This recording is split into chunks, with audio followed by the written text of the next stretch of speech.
10 महीने पुराना ये वीडियो है जब मैं किचन में काम किया करती थी और मैं इम्प्रूवमेंट कर रही थी, काफ़ी सारी गलतियाँ कर। 8 जुलाई 2024 को मैंने ये एक केक बनाया था। इस दिन मैंने 3-4 केक बनाए थे, तो एक ये वीडियो मैंने रखा हुआ था। अभी जब मैंने अपने गैलरी पे देखा कि यार मैंने अभी तक अपलोड नहीं किया है, फिर एक पल सोचा कि डिलीट कर दूँ, फिर एक पल सोचा कि इतने एफर्ट्स के साथ उस टाइम पर मैंने ये वीडियो शूट किया था तो क्यों ना अपलोड ही कर दूँ। और जहाँ जहाँ पर मैंने गलतियाँ की थी वो भी अभी आप सबके साथ क्लियर कर दूँ, क्योंकि अभी इन 10 महीनों में मुझे जो अब नॉलेज हुआ है उसके साथ अभी के केक्स में काफ़ी इम्प्रूवमेंट आई है। बट उस टाइम एक साथ चीज़ें नहीं हो पाती है। केक ऐसी चीज़ है ना कि आप जब तक कई बार नहीं बनाओगे, हर एक डिज़ाइन को बार बार रिपीट नहीं करोगे, क्योंकि हर बार ही आपको एक नई डिज़ाइन बनाना है, कोई सेम तो आपको कॉपी करना नहीं है, तो डेफिनेटली गलतियाँ बहुत होंगी आपसे। तो ये मैं 3 kg का केक बना रही थी।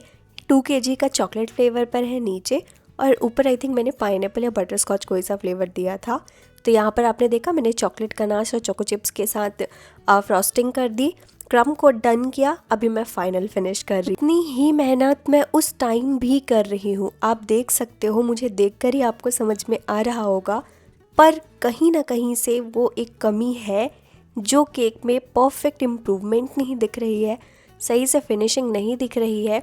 हालांकि कोशिश बहुत करी, कस्टमर को बोला भी कि भैया मतलब बिगनर हूँ, बट जो बहुत बहुत सपोर्टिव कस्टमर होते हैं, मतलब मेरे बड़े भैया के वो फ्रेंड थे अनूप भैया, तो उन्होंने बोला कि आप अपनी तरफ से बेस्ट दो, अच्छा बनेगा। फिर आपके पास कोई ऐसा खड़ा है ना कि अगर हम सपोर्ट नहीं करेंगे घर के होकर के, तो फिर आपको कौन करेगा। हम खड़े हैं ना, आप करो। फिर मैं कभी पीछे पैर अपने नहीं हटाती थी कि ठीक है ना, मुझे कुछ निगेटिव कमेंट्स ही तो आएंगे ना कि किसी का सेलिब्रेशन खराब कर दिया, बट कभी ना कभी तो मैं वो चीज़ ऐसा कर जाऊंगी कि नहीं होगा सेलिब्रेशन खराब। मैं इतने अच्छे केक्स एक दिन ज़रूर बनाऊंगी। अभी यहाँ पर देखो, अभी ये जो मैंने पैटर्न दिया है ये भी बहुत अनफिनिश्ड सा। मैं आपको अपनी गलतियाँ ही बता रही हूँ, चाहे आप मुझे इस कमेंट में कितना भी कुछ गलत बोल दो, मैं जानती हूँ, क्योंकि यहाँ पर थोड़ा सा ना अभी बहुत अच्छा हो सकता था, बट जितना भी हमने उस टाइम पर किया वो भी बहुत अच्छा था, मेरे एफर्ट्स थे। बट अभी के अगर मैं अपने नज़रिए से देखूं तो इसको मैं और भी अच्छा कर सकती थी परफेक्ट फिनिशिंग के। पर ठीक है, हमें सीखना ही पड़ेगा, और केक ऐसी चीज़ नहीं है जो आप एक बार में सीख जाओगे। तो आपको बहुत सारे ऑर्डर्स लेने पड़ेंगे, बहुत सारे पॉजिटिव नेगेटिव कमेंट्स से, बहुत अजीब से लोगों से भी आपका सामना होगा जो आपको डिमोटिवेट कर देंगे कि आपका दोबारा काम करने का दिल ही नहीं करेगा। ये सब चीज़ें आप झेल कर निकल जाओगे तब आप एक अच्छे केक आर्टिस्ट कहलाओगे। जब भी हम अलग सा कोई केक बनाते हैं ना, तो हर एक केक में एक अलग ही एक्सपेरिमेंट होता है। जब हम उस केक को बनाते हैं तब हम चीज़ें सीखते हैं कि अच्छा इस केक में हम ऐसा कर सकते थे।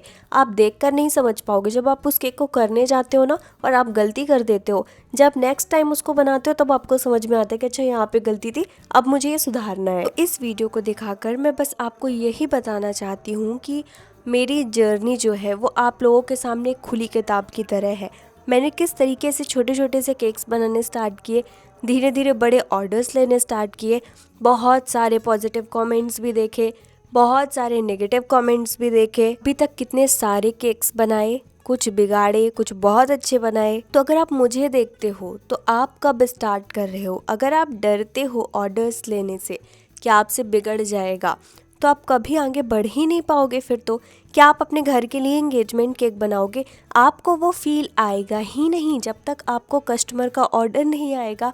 आपके अंदर वो आपको ना पुश नहीं करेगा कोई कि हाँ आपको ये डिज़ाइन बनानी है। और अगर आप ऐसा सोचते हो कि आप किसी केक की वर्कशॉप अटेंड कर लोगे 1 हफ्ते की, चलो मैं कहती हूँ 1 महीने की कर लोगे, तो उसके बाद आप शेफ़ बन जाओगे, फिर आप केक ऑर्डर्स लेने स्टार्ट करोगे? बिल्कुल भी नहीं। आप क्लास में जाओगे, आप वहाँ पर उनके टूल्स से 1 हफ्ते का काम करोगे, फिर आप वापस घर आओगे, फिर आप केक नहीं बनाओगे, तो आप सब भूल जाओगे। तो आप सीखोगे कब? जब आप ऑर्डर्स लेने स्टार्ट करोगे। अगर आप साथ में यूट्यूब पर भी आ गए तो फिर तो ऑडियंस की भी हेट, पॉजिटिव लव कमेंट्स आपको तो मिलेंगे ही। और यदि कस्टमर का रिव्यू आ रहा है कि मतलब उतनी फिनिशिंग नहीं है, तो पैसे कम ले लो ना, पर आप ऑर्डर्स लो। तो इस केक में वॉइस ओवर मैं आज दे रही हूँ 10 महीने बाद। तो अगर अब मैं इस केक को बनाती तो बहुत इम्प्रूवमेंट के साथ बनाती।